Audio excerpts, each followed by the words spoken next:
Olá, tudo bem? Meu nome é Daniel e nesse vídeo hoje eu gostaria de fazer uma indicação de leitura.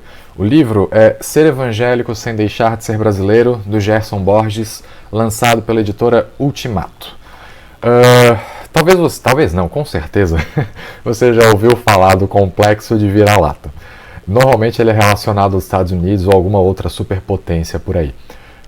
Seja na questão de filmes, seja na questão de literatura, enfim, normalmente o que é produzido no Brasil acaba sendo sucateado e acaba sendo desvalorizado de alguma forma. O que Gerson Borges trata nesse livro é justamente sobre esse complexo, só que de uma forma diferenciada.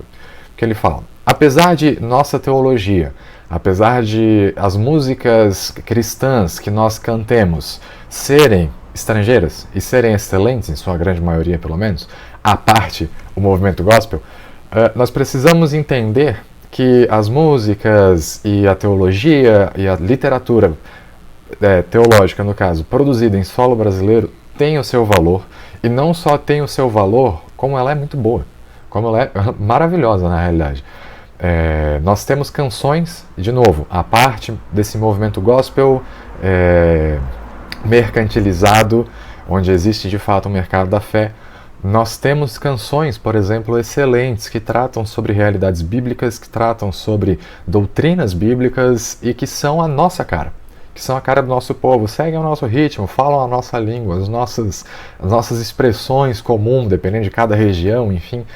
Então o que Gerson Borges trata nesse livro é justamente isso, que nós precisamos compreender que ser evangélico dá de ser evangélico na realidade e ser brasileiro ao mesmo tempo, respeitando as nossas tradições, respeitando a nossa cultura, a nossa musicalidade e a influência da cultura sobre o nosso dia a dia na realidade.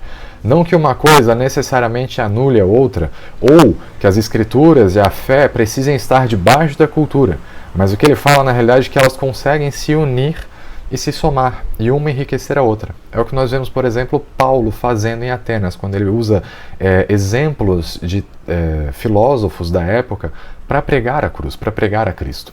Nós hoje, através da nossa cultura, através das características peculiares do Brasil, do nosso povo, nós podemos e devemos pregar o Evangelho, contextualizar a forma como nós levamos a mensagem da cruz, sem mexer na mensagem, sem mudar o conteúdo dela, anunciando a salvação, denunciando o pecado e vivendo como a igreja deve viver, mas entendendo que essa vivência ela pode e deve se dar no contexto do nosso país, entendendo as características peculiares do nosso povo, entendendo as características da nossa nação, de quem somos.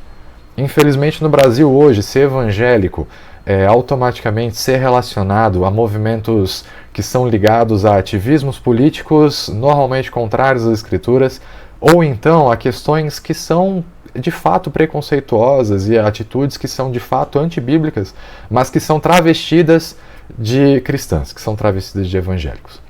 Então, nós precisamos lembrar de que apesar disso, apesar desse caos, nós podemos sim ser evangélicos, respeitando a nossa cultura, utilizando da nossa cultura para levar a mensagem da cruz.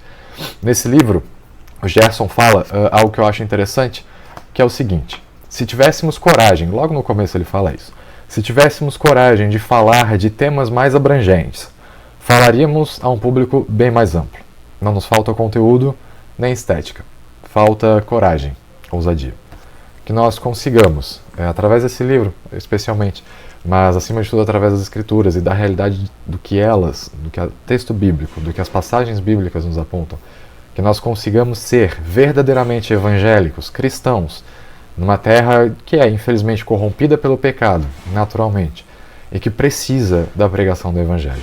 Que nós consigamos, através da nossa cultura, através das músicas que têm as nossas características peculiares, que consigamos pregar o evangelho a toda criatura, que consigamos levar, através da graça comum, enfim, a mensagem de Cristo para todas as pessoas. Amém.